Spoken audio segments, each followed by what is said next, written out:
What's going on, everyone? Jeremy here from the recording, and whoo, it's been a crazy week. I do want to get back to talking some video games very soon, but to be totally honest, not a lot is going on there. The GameStop closures, which I may cover later today because I've got some choice words for GameStop management for putting the employees there through this just tumultuous year. It's got to be one of the worst things for morale. There's stuff going on in the Call of Duty community, but mostly surrounding the mini-map, which I don't know if that's a huge deal. I can share my thoughts on that in the comments or in a video later if that's what you guys want. You let me know in the comment section down below. But just want to give a quick shout out to this video sponsor, World of Myths. Now, you know I've played games like Magic the Gathering and Hearthstone for about the past 20 years, it seems like, and I'm always interested in new CCG games, and World of Myths reached out, and the game actually looks pretty cool. The reviews are solid on Steam, and it's in early access. They're definitely looking for a lot of people to try the game out as they work to balance the sets, and the game is free to play, so if you like trading card games, this is a great one to give a try. They also do weekly cash tournaments that you can compete in and get some dough. Give World of Myths a try by following the link in the description below, and I can't wait to battle you.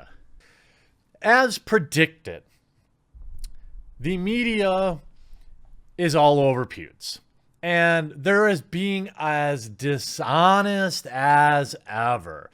In my video yesterday, and the day before, I've stated, and I continue to state that I am a supporter of PewDiePie as a creator and a man, as somebody who is fallible, is human above all else.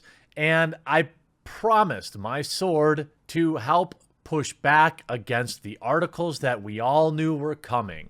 So I'm going to ask you to help by liking this video, leaving a comment, and sharing it out on social media so we can help expose just how transparent the media is. Now, they're doing this thing that is, I don't know if you're picking up on it, but they're basically saying, well, we're not saying PewDiePie is one of the bad guys from WW2, but that's what they're doing. They're going right up to the line, and you'll notice a trend with a lot of these headlines that I'm going to show you.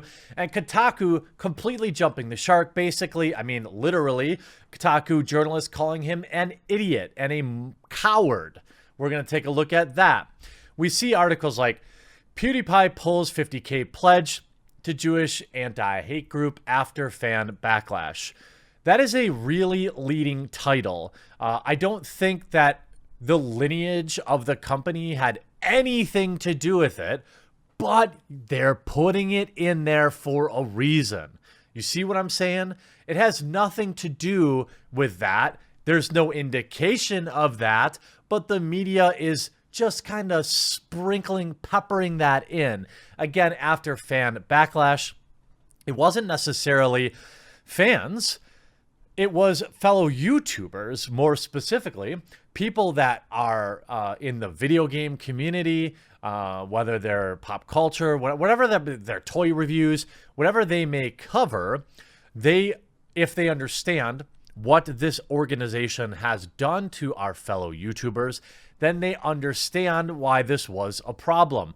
Now, maybe 4 people out there had a problem with who the people were that were running the organization, but there's absolutely no indication that PewDiePie did, and I didn't see many videos. The overwhelming majority of videos I saw didn't even really mention that, except ironically, given what they've said about the man. The representative of the ADL pointed to The Verge, the organization's previous statement given yesterday. It can be read in full below. They responded with, they learned about the potential donation from Felix Schallberg when everyone else did. When he made the announcement on his channel earlier this week, we have not received any communication of beyond that. We can see now this new theory that he's wearing an iron cross on his shirt, a story that Twitter isn't showing now, but showed yesterday. It was another one of those headlines like, curious decision of PewDiePie. Some allege curious decision of PewDiePie to wear Iron Cross in video taking money back from this organization. What that is that's like an insinuation. First of all, one that was dead wrong. You can see here, Zach Roberts even putting this out.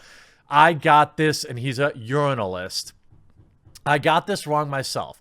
PewDiePie is not wearing an iron cross. He is, for some reason, see what that is? For some reason. Again, even in their admissions, they're saying this was a conscious decision by him. Look, I put on whatever shirt I want when I make a video. Maybe PewDiePie has like a wardrobe person and he makes a big deal about what he wears. Judging from how he looks and how he dresses, I can't imagine he puts much thought into everything that he wears in particular videos. He, for some reason, is wearing a Georgian Balnissi cross. The shirt is by Georgian designer Dema Gazalana. Sorry. He decided to wear the shirt in a video talking about retracting the donation to this organization. Is your own guess. So twice in this tweet, you can see what Zach is doing here. He's trying to call him one of the bad guys from WW2. Here we have Yar Rosenberg with the triple parentheses around his name. I never even really knew what that meant. Apparently that's self-proclaiming that you are of a particular lineage. I didn't even know that until recently.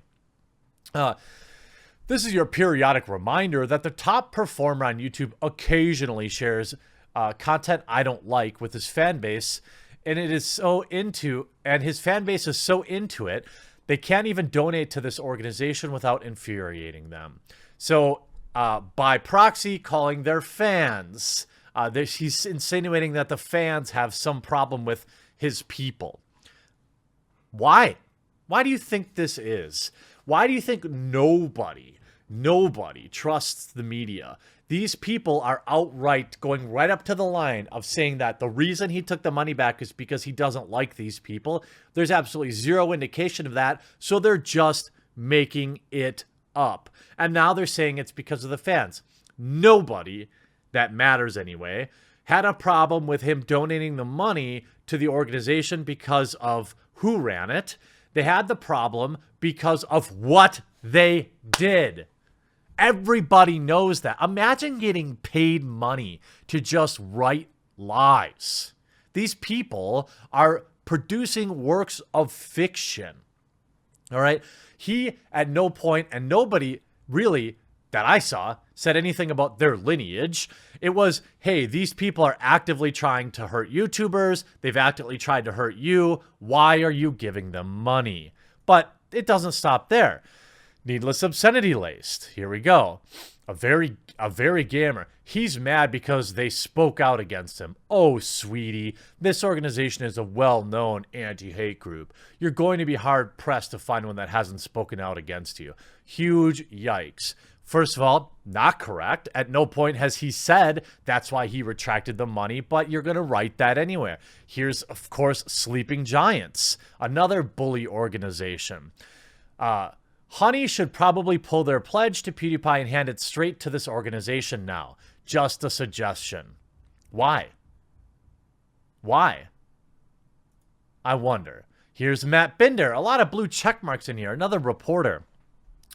I wrote about PewDiePie backtracking his donation because a guy with 101 million YouTube subscribers was afraid he'd lose some of his most anti-people fans, even though he didn't. Again, Matt Binder, show me the receipts. Or are you just another lying reporter? Another lying journalist who's just making things up? Oh, okay, I see. You have no integrity either. And then we get to probably the most hilarious post.